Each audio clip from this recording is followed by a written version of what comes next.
Good afternoon. I am really excited to be live with you here today, where I'm going to be talking about how to find clients with ease. So, if you are an independent support worker, maybe you have a micro business, or you're looking to expand your home care business, but is just struggling in how you might find people that you can provide services to, then today I'm going to give you all the answers you need to grow your business to a place of success.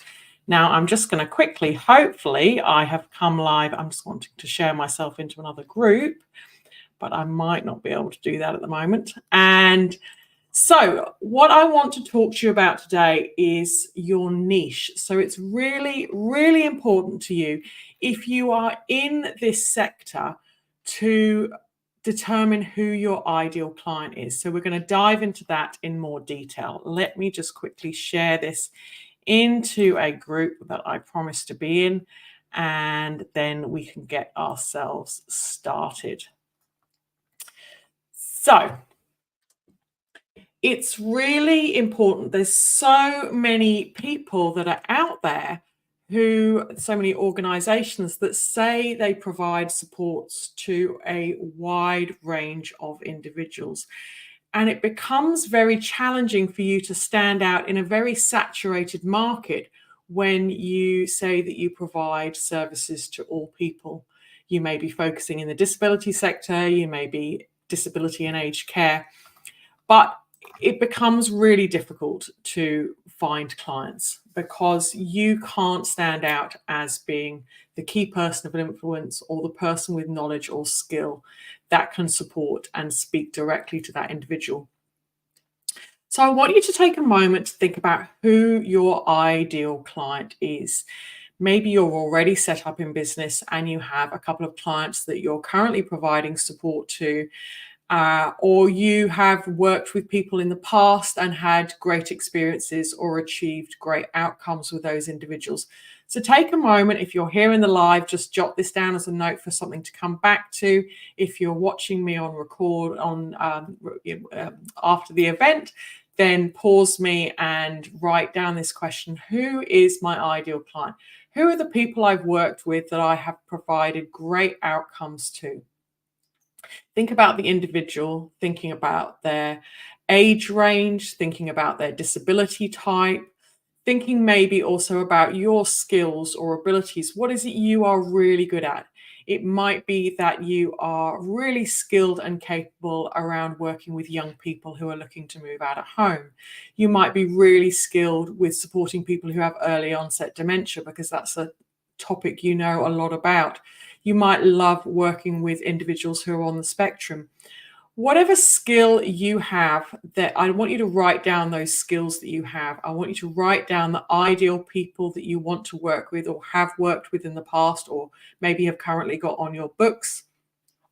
And I want you to think also about any particular skills or abilities you have on top. So you could be, for example, a personal trainer and love all things to do with exercise.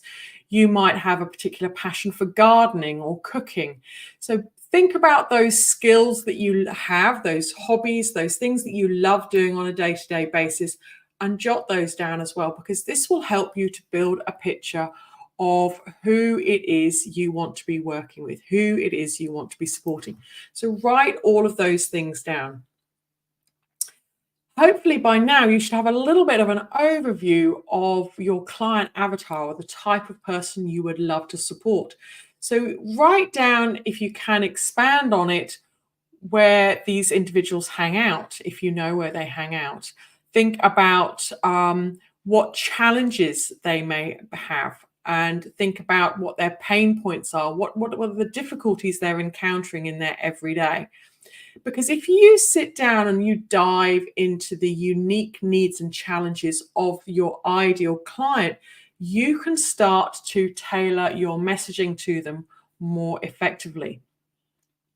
You might look to get a little bit of help in regards to this. So speak to the people that you've provided supports to in the past, or you're currently providing supports to, because they will give you a huge amount of information and insight into what their challenges are, and what needs you are meeting. So dive into what their worries are, what their concerns are, what's causing them pain, what's keeping them up at night, all of the things that they are finding challenging with regards to accessing supports.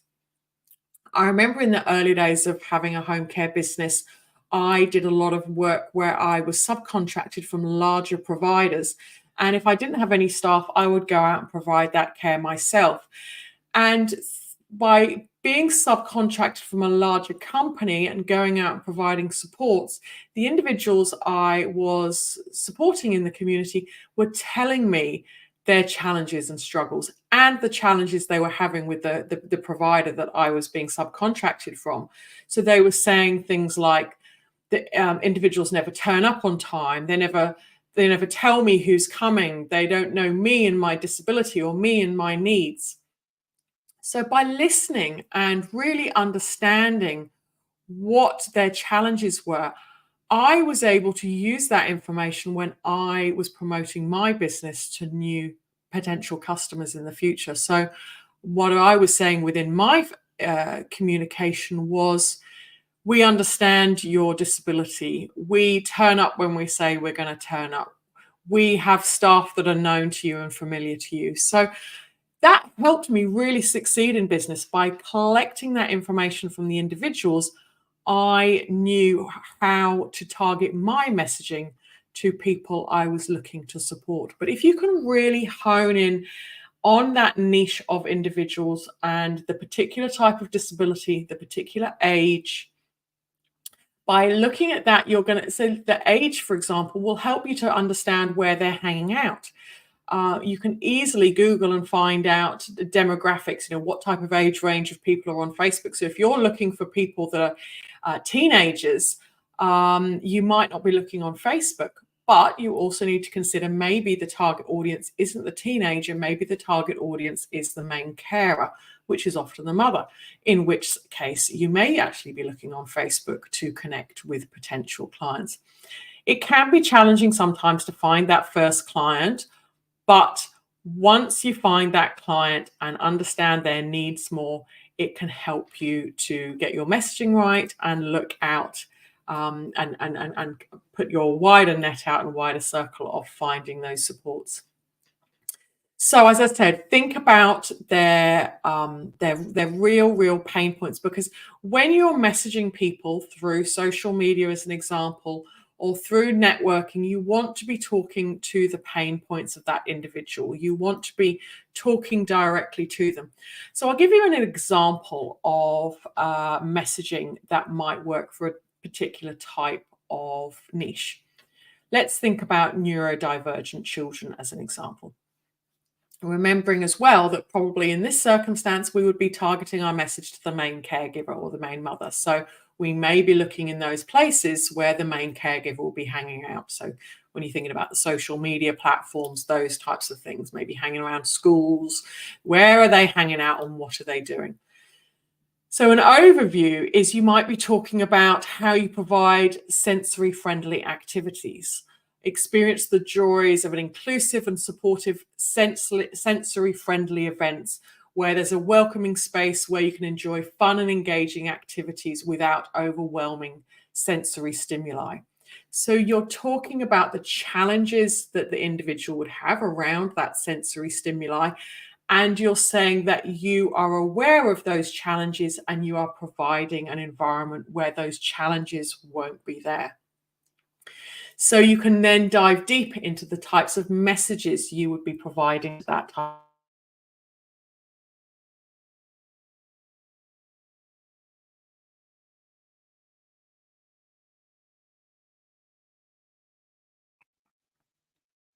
Oh, hopefully I'm back.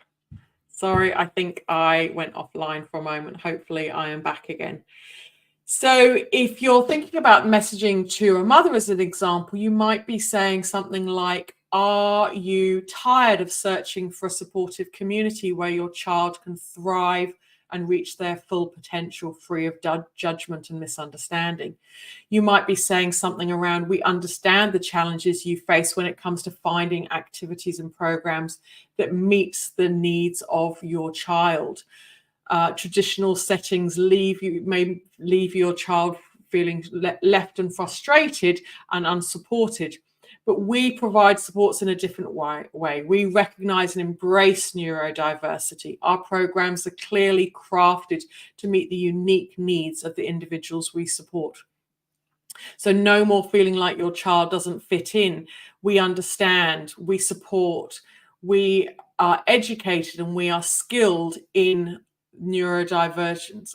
So you are talking about how you understand the needs of the individuals, and you're then adding in why you will stand out, why you will be different, and why you will meet the needs of the individuals you're supporting. And tell them why they should come to you. So what is the skill set? What is the qualification? What is the experience that you have that will show you as being the main skilled individual that will support that individual? So it could be through testimonials. You may have testimonials for people you supported. It could be talking about your skills or your qualifications or your ability, your expertise as to why they should be working with you. You might be talking about you might have lived experience that the individual might identify with. So think about all of the things that will show you as being the expert in relation to the individual. You might talk about outcomes that you've achieved with individuals. So you paint that picture of success. You talk through what it looks like or what it might look like getting supports and services from you. So in your socials or any marketing material you're putting out, show those pictures of success. It might be a video of success. It might be a picture of success. It might be some writing around outcomes that have been achieved. If you can be constantly targeting and letting people know great outcomes you've had with individuals, people will see you as a person to be trusted. They will feel confident in you and your abilities because you can show them, I achieved this outcome with these individuals. So I know I've got a proven track record of being more capable and competent in relation to the supports that I'm providing. The next step is to think about your unique selling proposition, or you may have heard it referred to as USP. And this is your distinctive feature or the benefit that sets you apart in relation to your target audience. So your USP needs to be really clear and compelling, and it's the reason why customers should choose you. Because in a crowded marketplace where there's individuals who've got numerous options, having a strong, unique selling point really helps you to stand out from the crowd and attract customers. And as an independent care worker, I'd really encourage you to tailor your USP to your specialist expertise. So as we talked about in the example, if you are really skilled and an expert in relation to neurodiversity, really utilize that and play on that with regards to your USP. But that is the next step with regards to nailing the information and really standing out from the crowd. So the next thing that I'd like to talk to you about is setting up your business based on your values. So what I mean by that is you want to be attracting your ideal client to your business. We may be able to recall or experiences where we haven't really had ideal clients on board, and that we've had a lot of challenges around supporting that individual. So we want to be really clear on our boundaries, on the type of individuals we're looking to support, and how we are going to build strong relationships with these individuals. So this is a business. We are caring by nature, so often we find ourselves in a little bit of muddy water around boundaries. But if you are clear and set yourself up for success with information that you give to the people that you're potentially going to be supporting that outlines how they can engage their services with you, what to expect in relation to the services they would be receiving from you, and what they can do if they're not happy, and also the circumstances in which you may not be providing services. So, for example, if an individual is going to be putting you at risk, or has challenges around their behavior and how they might interact with you, I'm not saying here you're not going to provide those services, but by having that agreement in place, you've got something that you can refer to the individual and say, look, in this information, we said that we would both treat each other with respect. And on this occasion, you haven't treated me with respect. So therefore, let's start this dialogue and conversation about how this might change. So you've got a starting point. You've got a place where you can clearly define roles, responsibilities, who is doing what, when it is happening, what the costs of the services are, and you can really nurture strong and positive relationships because you know what you're doing and the participant knows what they're doing and what's expected. So it's a two-way relationship. So because you need to be maintaining your self-care, maintaining your work-life balance, ensuring you have effective boundaries in place that ensure that you are keeping yourself safe and you are ensuring that you are setting the participant or client up for success. Because if they know how they can contact you, what happens if services aren't happening, what your cancellation policy is, you will really deal with, kind of cover off a number of the challenges that I hear from support workers on a regular basis because they haven't got these agreements in place and they're often left floundering and they have nothing that they can refer to. So a little bit of some key things that you must have in an agreement with individuals. So the scope of work, what services are you going to be providing to that individual? Because I hear so many times people start services and then they are asked to do over and above what is agreed in the services. So if you have it written down, you can easily refer to it and renegotiate if needs be, but maybe direct people back to that agreement if they're asking you to do things that really are not within the scope of what you should be expected to do.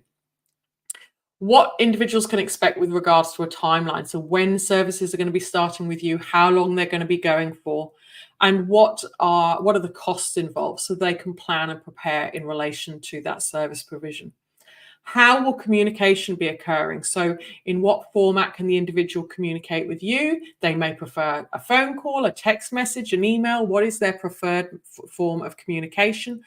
And also, what's the timeline? So what hours of work do you normally work, or what time frame might they expect a response back from you? Because if you're out working today with another client, that individual might be getting very frustrated because they're not receiving a response.